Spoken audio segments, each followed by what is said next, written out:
नमस्कार दोस्तों, स्वागत है आप सभी लोगों का एक बार फिर से आपके अपने चैनल उत्तराखंड ज्ञान कुंभ पर। तो आज यहाँ पर जो वीडियो बनाया गया है यह आपका इन्वायरमेंट के कुछ महत्वपूर्ण प्रश्नों को लिया गया है। और जो इन्वायरमेंट होता है, पर्यावरण के जो आपके प्रश्न होते हैं, ये आपके हर एक एग्जाम, चाहे आपका यूके ट्रिपल एससी का हो, यूके पीएससी का एग्ज़ाम हो, चाहे आपका यूटेट सी टेट या अन्य कोई भी एग्ज़ाम हो, वहाँ पर आपसे ये प्रश्न पूछे जाते हैं।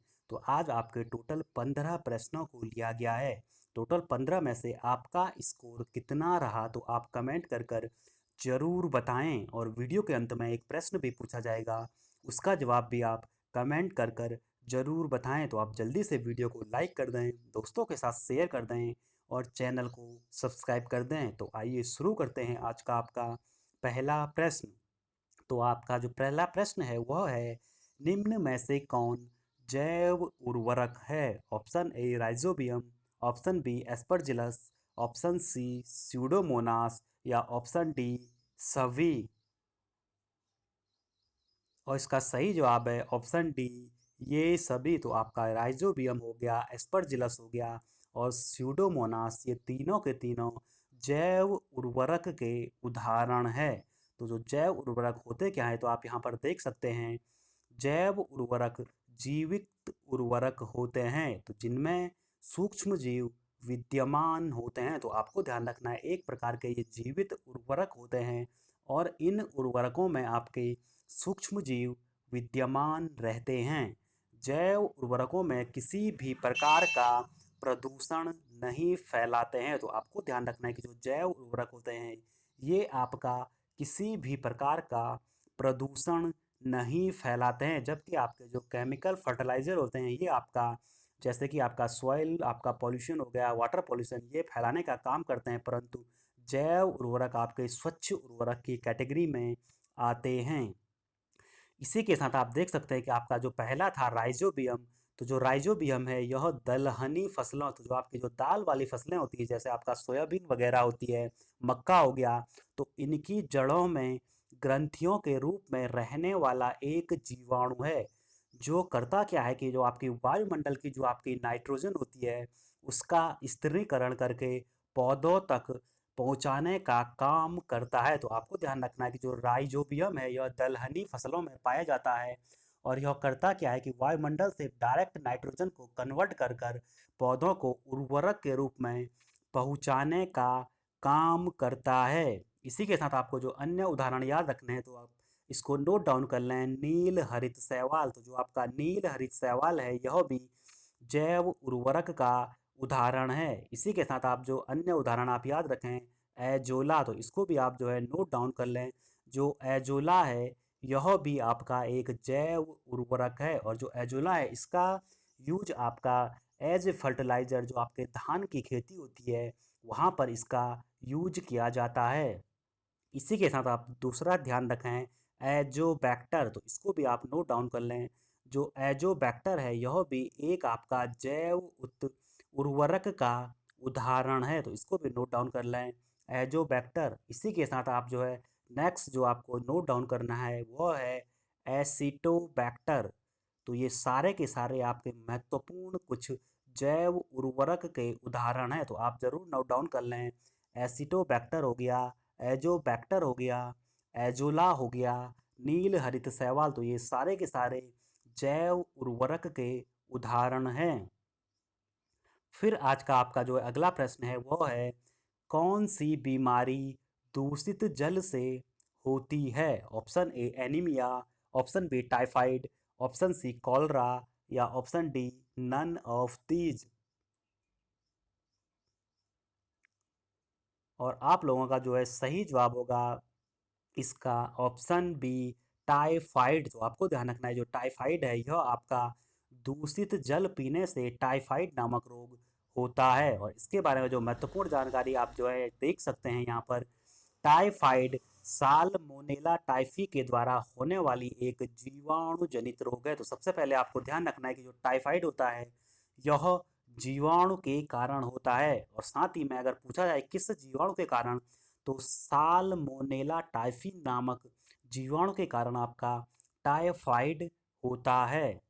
और इसी के साथ आपको ध्यान रखना है कि जो टाइफाइड है यह दूषित पानी से होने वाली बीमारी है जो खास तौर पर आसपास साफ सफाई न रखने की वजह से होती है। फिर आज का आपका जो अगला प्रश्न है वो है नाइट्रोजन यौगिकीकरण किस बैक्टीरिया द्वारा मिट्टी में प्राकृतिक रूप से किया जाता है? Option A cyanobacter, option B anabaena, option C azotobacter, option D none of these. तो अभी आपको जो है पिछले प्रश्न में बताया था जो एजोबैक्टर है यह आपका जो है नाइट्रोजन यौगिकीकरण करने वाला एक आपका जो है बैक्टीरिया है। तो आपको ध्यान रखना है कि यह आपका नाइट्रोजन जो है यौगिकीकरण करने का काम करता है। तो आप जो है देख सकते हैं यह स्वतंत्र रूप से रहने वाला जीवाणु होते हैं जो आपके नाइट्रोजन का मुक्त रूप से जैविक स्थिरीकरण करते हैं। तो जो नाइट्रोजन यौगिकीकरण होता है यह एक प्रक्रिया होती है जिसमें होता क्या है कि जो आपकी वायुमंडल की नाइट्रोजन होती है वो जीवों के लिए लाभदायक अन्य अणुओं में परिवर्तित की जाती है। तो इसी को नाइट्रोजन यौगिकीकरण कहा जाता है। फिर आज का आपका जो अगला प्रश्न है वो है जैव विविधता हॉट स्पॉट अवधारणा को किसके द्वारा दिया गया? Option A John Muir, option B Norman Myers, option C Mendel, option D none of these. और आपका सही जवाब होगा ऑप्शन बी नॉर्मन माइट्स। तो आपको ध्यान रखना है कि नॉर्मन माइट्स के द्वारा जैव विविधता हॉटस्पॉट अवधारणा को विकसित किया गया। और इसके बारे में जो महत्वपूर्ण जानकारी आपको ध्यान रखनी है कि जो जैव विविधता हॉटस्पॉट होता है यह आपका एक जैविक भौगोलिक क्षेत्र है जिसे मनुष्यों से खतरा रहता है। तो यह आपका एक जैव विविधता हॉटस्पॉट होता है। फिर आज का आपका जो अगला प्रश्न है वो है नोकरेक राष्ट्रीय उद्यान कहाँ पर है? Option A Meghalaya, option B Assam, option C Tripura, option D Manipur. और इसका सही जवाब है ऑप्शन ए मेघालय। तो आपको ध्यान रखना है कि जो नोकरेक राष्ट्रीय उद्यान है यह आपका मेघालय में स्थित है। फिर अगला प्रश्न है किसी नदी के प्रदूषण स्तर की माप की जाती है? तो ऑप्शन ए सीओडी से, ऑप्शन बी बीओडी द्वारा, ऑप्शन सी एटीपी एटीपी से या option D none of these. और इसका सही जवाब होगा ऑप्शन बी बीओडी द्वारा। तो आपको ध्यान रखना है कि कोई भी नदी होती है कोई भी जलाशय होता है तो उसमें प्रदूषण के स्तर की माप करने के लिए आपकी बीओडी टेस्टिंग की जाती है। तो सबसे पहले आपको ध्यान रखना है कि अगर आपसे कभी पूछा जा सकता है बीओडी की फुल फॉर्म तो इसकी फुल फॉर्म होती है बायोलॉजिकल ऑक्सीजन डिमांड। तो बायोलॉजिकल ऑक्सीजन डिमांड एक टेस्ट होता है। इस टेस्ट को जो है आपका पानी में इस टेस्ट को किया जाता है और इससे ज्ञात किया जाता है कि किसी कोई पानी जो स्रोत है वो कितना प्रदूषित है। तो इसमें होता क्या है कि इसमें हम करते क्या है कि जो आपके कोई जीवाणु सूक्ष्म जीव जो कार्बनिक कचरे को विघटित करने के लिए आपके जिम्मेदार होते हैं तो ये आपके जो कार्बनिक पदार्थ होते हैं जैसे मृत पौधे, पत्ते, घास, खाद या सीवेज जो भी आपका पानी में मिला हुआ होता है तो वहाँ पर ये आपके मौजूद होते हैं। तो ये बैक्टीरिया इस कचरे को जो है अपघटन करने का काम शुरू करते हैं। और जब ऐसा होता है तो आपका क्या होगा कि वहाँ पर जब ये जीवाणु ज़्यादा मात्रा में आपके उपलब्ध हो जाते हैं ये बैक्टीरिया तो वहाँ पर आपका जो एरोबिक आपकी जो रिएक्शन होती है इससे जो है ऑक्सीजन की मात्रा आपकी पानी में कम हो जाती है।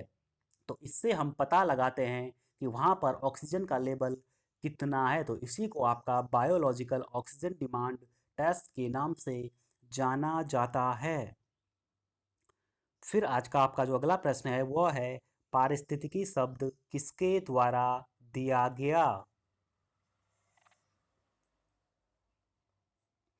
और इसका सही जवाब है ऑप्शन सी अर्नेस्ट हैकल। तो आपको ध्यान रखना है कि जो पारिस्थितिकी शब्द है यह अर्नेस्ट हैकल के द्वारा दिया गया।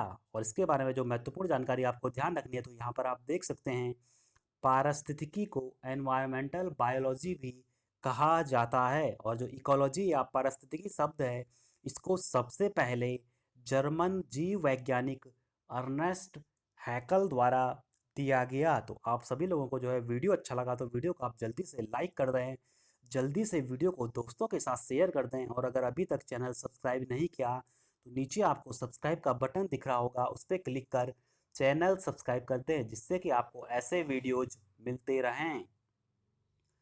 फिर आज का आपका जो अगला प्रश्न है वो है, निम्न में से कौन सी गैस ग्रीन हाउस प्रभाव के लिए उत्तरदायी है? और इसका सही जवाब होगा ऑप्शन ए CO2 यानी कार्बन डाइऑक्साइड। तो आपको ध्यान रखना है जो कार्बन डाइऑक्साइड है यह आपकी ग्रीन हाउस प्रभाव के लिए उत्तरदायी एक महत्वपूर्ण गैस है। तो अब आपको ध्यान रखना है कि जो ग्रीन हाउस प्रभाव होता है वह होता क्या है। तो आप यहाँ पर देख सकते हैं कुछ गैसें पृथ्वी से ऊष्मा को पृथ्वी के वायुमंडल से बाहर जाने से रोकती है। तो वायुमंडल में विद्यमान इस प्रकार की गैसों से पृथ्वी का तापमान बढ़ जाता है। तो इस प्रकार के प्रभाव को ग्रीन हाउस प्रभाव कहा जाता है। तो होता क्या है कि दिन में जब सूर्य की गर्मी से आपका पृथ्वी गर्म होने लगती है तो जो शाम के समय जो आपके रेडिएशन होते हैं तो वो रेडिएशन आपके रिलीज होते हैं। तो जब वो रेडिएशन रिलीज होते हैं तो अगर वायुमंडल में कार्बन डाइऑक्साइड की मात्रा ज़्यादा होती है तो यह आपकी जो है एक तरह से अवरोध बनती है उस रेडिएशन को एटमॉस्फेयर से बाहर जाने के लिए। तो इससे होता क्या है कि आपका वातावरण गर्म होने लगता है। तो इसी को आपका जो है ग्रीन हाउस प्रभाव कहा जाता है। फिर आज का आपका जो अगला प्रश्न है वो है, इनमें से कौन जीवाश्म ईंधन का प्रकार नहीं है?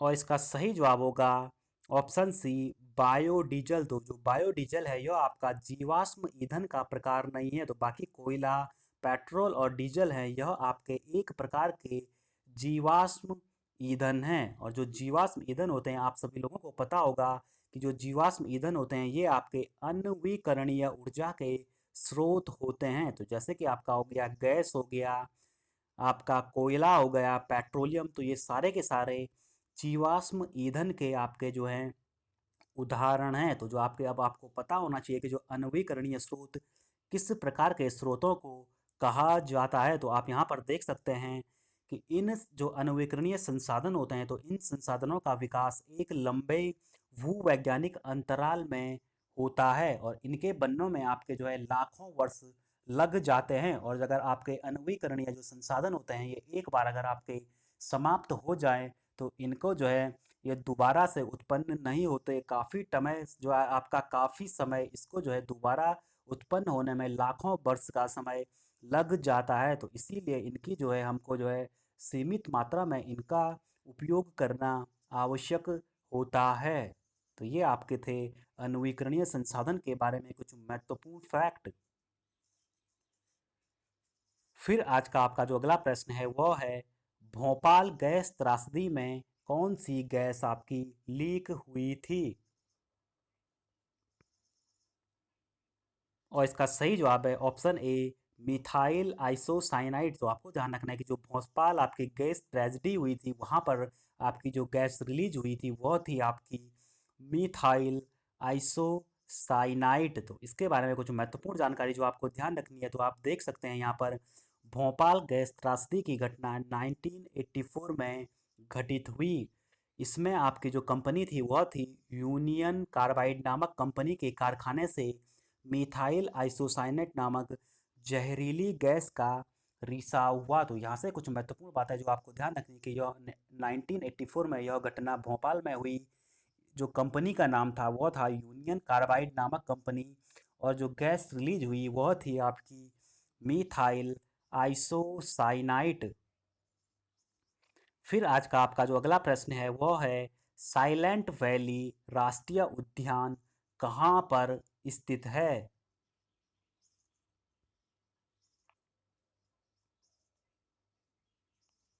और आपका सही जवाब होगा ऑप्शन सी केरल। तो आपको ध्यान रखना है कि जो साइलेंट वैली राष्ट्रीय उद्यान है यह आपका केरल में स्थित है। और इसके बारे में जो महत्वपूर्ण जानकारी आपको ध्यान रखनी है, इसे राष्ट्रीय उद्यान का दर्जा 1984 में दिया गया। फिर आज का आपका जो अगला प्रश्न है वो है, एक डॉप्सन किसके बराबर होता है?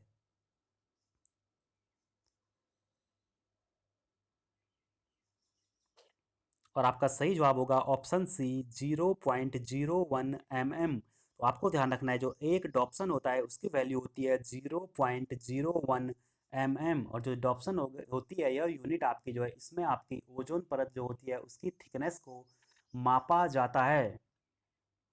फिर आज का आपका जो अगला प्रश्न है वो है, फ्लोराइड प्रदूषण मुख्य रूप से किसको प्रभावित करता है? और इसका सही जवाब होगा ऑप्शन ए, दांतों को। तो आपको ध्यान रखना है कि जो आपका फ्लोराइड प्रदूषण है यह आपका जो है दांतों को क्षति पहुंचाने का काम करता है। और यह जो आपका फ्लोराइड प्रदूषण होता है यह मेनली आपका जो वाटर होता है, जो पानी होता है, वहाँ से यह आपके शरीर में पहुंचता है। फिर नेक्स्ट प्रश्न है वो है, जैव विविधता का अंतर्राष्ट्रीय मुख्यालय कहाँ पर स्थित है? यानी बायोडाइवर्सिटी इंटरनेशनल का हेडक्वार्टर।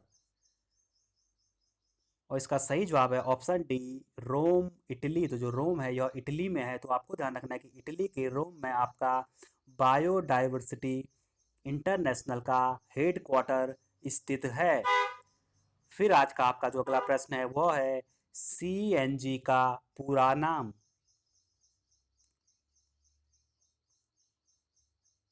और इसका सही जवाब है option C, compressed natural gas. तो आपको ध्यान रखना है, जो सीएनजी होती है इसका फुल फॉर्म होता है कंप्रेस्ड नेचुरल गैस।